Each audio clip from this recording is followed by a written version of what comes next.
#fitness goals ang peg ng ilang bituin sa pagpopost ng kanilang fitness routine sa social media. Pero hindi lang basta-basta ang kanilang workout para ma-achieve ang kanilang beach bodies. Si Solen Yusaf, kickboxing ang isa sa secrets sa kanyang well-toned physique.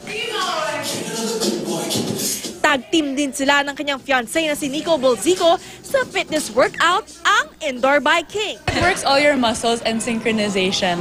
Intense din ang training ni Sam Pinto, habang ang Sunday Pinasaya co-host na si Valin Montenegro. Fashionable pa rin kahit nasa gym.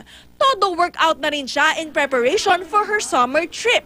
Summer na, malapit ng summer. Going to Bohol. Para kay Raisa Senon, proud selfie moment ang ipakita ang kanyang perfectly contoured flat stomach. Nag-selfie break din si Lovie Poe from her ball workout. Si Rian Ramos, post din muna bago ang kanyang run. No pain, no gain naman ang mantra ni Little Nanay star na si Chris Bernal. Ang gym visit ni Ina Fileo, naka-reserve for leg day.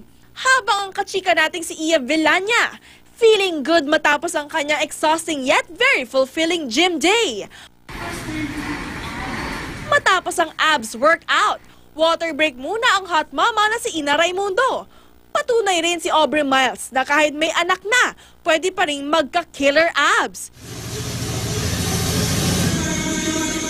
To the highest level naman ang workout ni Arnie Ross dahil parang maning-mani lang sa kanya ang mag-lift na isang heavy barbell.